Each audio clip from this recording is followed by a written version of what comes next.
Villainous by its_Kingston on AO3. Episode 6. Chapter 6. Meeting. But if you're trying to hit me, we can't talk. Talk about what? Ochako hesitantly asked the villain, who had taken her down. There wasn't much the Gravity Hero could do from her position. The villain must have known about her quirk, because they didn't let Ochako's hands touch whatsoever. The villain was nimble. Ochako hardly saw them, but knew that they weren't hit. She didn't feel her punch connect with anything, unless you counted air. When they told her they just wanted to talk, Ochako wasn't quite sure how to respond. Was this really peaceful? About you, the villain said, moving around so Ochako could see their face. Her sideways position caused her blonde hair to cover one cat-like yellow eye. When she smiled, small fangs, hardly noticeable ones, poked out. It was Himiko Toga, the villain she'd been warned of, the one who could have possibly killed hundreds. Was Ochako going to help her reach her goal of 1,000,000? She steadied her breathing, as best as she could with a member of the League kneeling over her back. What should she say? It would be weird to suddenly blurt something about the League. It would seem planned. But the League was infamous, as was Toga, so Ochako could definitely know them. But Toga called her a hero, so she must have seen her coming from or going into UA. Did that mean Toga was the one watching her? So, why was one of the UA's little heroes in training wandering about and asking about the League of Villains for? You aren't a pro, Toga said. She didn't seem angry, more curious, like she genuinely wanted to know. It wasn't looking good for Ochako. She was panicked, sleep-deprived, and wasn't sure what the answer that kept her from dying was going to be. I'm not with UA. Wait, damn it. If Ochako was right, then it was Toga watching her. She'd know it's a lie. Or it could help make Toga think Ochako was a traitor. I saw you go in and out. I helped too, Toga said, looking confused. Ochako was slightly confused too. What did I helped too mean? No one helped her with anything recently. I'm going to UA, but I'm not with UA, the Gravity Hero said, slightly hoping for a good reaction. Toga's grip on her tightened. Did she know something was up? Does that make you a traitor? The villain asked. Before either of them could say another word, Toga's phone chimed. She sighed. Shiki wants me back home. I'll see you tomorrow, little hero, Toga said before standing up and walking off. Toga sat up and watched as the villain disappeared into the night. The Gravity Hero debated following after her, but decided that walking into the League's house without welcome was a sure way to get herself killed. Besides, Toga was already gone, having ducked into the woods that framed the park.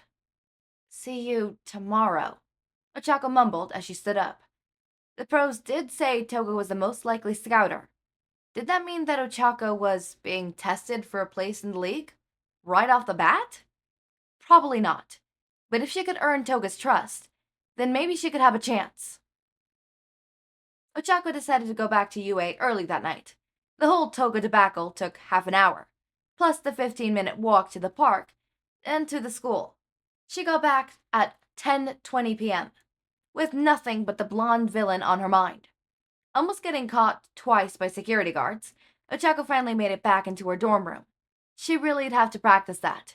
If she was caught, she'll have a hell of a time talking her way out of it. But that would come later. Now, she needed sleep. By 1:26 a.m., Ochako decided to give up on sleep. She'd been tossing and turning for almost 3 hours, and still was unable to get her close encounter with Toga off of her mind. She wasn't scared, per se. If Toga hadn't said she wanted to talk, Ochako probably would have found a way out of the situation. Though, in all actuality, if Toga hadn't wanted to talk to her, the blonde villain would have never been around her to begin with. Ochako got up from bed, deciding to step out onto the balcony for a while. The moon was still high in the sky, with specks of sparkling shining down all around it. It was the beginning of August, and the chill was definitely present in the air. Ochako reminded herself to bring a jacket when she left the following night. Her trip to the balcony seemed to get her mind off of the first of many encounters with the League of Villains, so Ochako returned to her room, locking the balcony door behind her. The gravity hero laid back down, forgetting her problems, as she quickly fell asleep. The next day was a blur. Ochako woke up at 9:30 a.m. that Wednesday, having apparently slept through her alarm clock's ear-piercing ring. She was actually surprised that none of her classmates had knocked on the door complaining about it, especially Jiro. Speaking of classmates, none of them bothered to wake up Ochako on their way out, or even check on her. She wasn't exactly surprised, though. She was reputable for being grumpy if woken up by someone besides her alarm clock. Ochako sighed as she looked at her clock. School had started 2.5 hours ago, at 7 a.m. She'd take the day to catch up on studying and look into the league further. Ochako decided to tell her teachers she wasn't feeling well, probably due to the headache or stomachache, and needed to rest. It was 10:30 p.m. on a Tuesday. The shadow of a figure slipped in and out of sight as she made her way back to the league's hideout. That's what Toga liked to call it anyways. Calling it base made it sound like a game. She slipped in through her bedroom window, a habit she'd developed after being out on late nights. Also because the front door was rigged with a pipe wire. Kirigiri didn't tell anyone what it did and when he installed it, and Toga was starting to think it didn't have a use. Maybe he just wanted to mess with everyone. "I'm back," Toga said as she left her relatively small room and joined her family downstairs. While the league wasn't technically her family, they were more of a family than she'd ever had. It even worked like one in a strange way. Hey, Twice was laying on the couch. They had forgotten for the... What was this room considered? It was an old bar, with the counter still intact. There were sinks behind the bar, so it ended up being used as their kitchen and table. They brought a couch and some chairs in for the area around the TV. It was surprisingly easy to get nice stuff if you paid the right person to get it for you. "Welcome back." Kirigiri turned on his bar stool. Toga liked to think that he smiled whenever he talked, but due to the purple mist-like substance that crowded his entire feature, it would remain just a thought. "Where's Dabi and Shiki?" Toga asked as she sat down on a nearby stool to the right of Kirigiri. She'd already known the answer. She just wanted to stay up to date with the plan. "Still out doing recon. You know how thoroughly they check now that Mr. Compress and Muscular are gone," Twice said blankly. His focus was on the TV playing the news, showcasing the most promising heroes from UA, and the newest pros to look out for. Yeah, it was intended for the general population to give them hope for the future, but when they were talking about the strengths of every new hero, it became pretty useful for the league. "You know why Shiki called me?" Toga asked Kirigiri. She doubted Twice would know. "Room a superhero looking around the city at night. Apparently they tried to bribe a few people to turn us in." Kirigiri replied, taking a sip of something from a glass. It was a weird thing to watch, and Toga doubted the fact that Kirigiri even needed to drink or eat anything. Maybe the Mist Man just wanted to show off his abilities to do so. Toga reasoned that the hero she found was the same one Kirigiri was talking about. If so, she wasn't much of a threat if he stayed far enough away from her. "I found the hero, and took her down," Toga said, smiling as Kirigiri looked over. "Really? She was a pro?" "No, just a hero in training. But she told me she wasn't with UA. If she was, she probably would have followed me back here," Toga replied. "Wait, you put us at risk to test a theory?" Twice turned around. Although you could hardly see it through his mask, he was not happy with the situation. "No, I took the long way home, and I doubled back a few times. I just didn't see her the entire time I was coming back," she defended herself, glaring at the masked man on the couch. Twice seemed satisfied with her answer, and turned back towards the television. "Good, you're back. I overheard the conversation. Tell me about that hero in training you took down," a voice said from the hallway. Toga turned to watch Dabi and Shigaraki walk in, careful to step over the strange tripwire that had been installed by Kirigiri when they moved in. "Hey, crazy," Dabi said as he walked past Toga, heading to his room. Toga gave a little wave, causing Dabi to roll his eyes and continue to move. "She was quick and definitely good at close combat, but I didn't get hit," Toga said, the last part triumphantly before continuing. "Once I made sure she couldn't get up, I started asking her questions." Shigaraki hummed as he thought. After a moment, he took a seat on the bar stool on Kirigiri's left and spoke. "What did you talk about? Anything useful?" Nothing yet. You called me back here before I could get anything out of her. I told her I'd meet her tomorrow night, though. It was hard to tell if Toga was more disappointed about the night or excited about the next. Twice her Dobby should stick with you, and Gary should be ready to get everyone out of the area, Shigaraki said, scratching at the side of his neck. This could definitely get us some useful information, but if she snitches on us, a group of pros could be waiting for you. Twice turned around when he heard his name, watching silently. Dobby had left to his room minutes ago, and Kirigiri just nodded in agreement. I don't think she will, Toga said, breaking the spell of silence that had fallen over the group. Ever since Mr. Compress and Muscular had gone caught, Shigaraki had done everything in his power to make sure no one else was hurt. The rest of the league knew he blamed his own impulsiveness in the situation that got them imprisoned, and didn't question his protective suggestion. Why is that? Kirigiri asked, passing Shigaraki a shot glass. She said she wasn't with UA. I think she's a traitor. Toga smiled, fangs on display, as she recounted every detail of their conversation. The day passed by sluggishly for Ochako. She sat at her desk, mindlessly answering questions on the homework sheet she had gotten from her History of Heroes class. The name really told all there was to the relatively boring class. It was 11:55 a.m., and after being awake for 2 hours, Ochako was ready to go back to sleep. She sighed and put her pencil down before stretching her arms above her head. No one had come to see her or check on her, which would have been normal had she told anyone she was sick in advance. But she hadn't. She just overslept and decided to take the day off of school. Ochako's confusion was quickly replaced by worry. Had something happened to the entire school? She stood up from her swivel chair and opened her door, peering out nervously.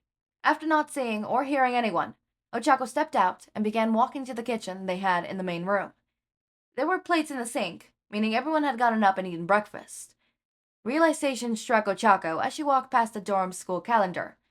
It had been Ida's idea, a calendar marked with school events, tests, and other important things. In red, covering the entire week, read, Field Trip to Hero Museum, and Deku's handwriting. Oh. Ochako mumbled out loud. Mr. Aizawa had told everyone about this days ago. They were going to a museum a few cities over to collect and showcase different costumes and weapons from past or current heroes.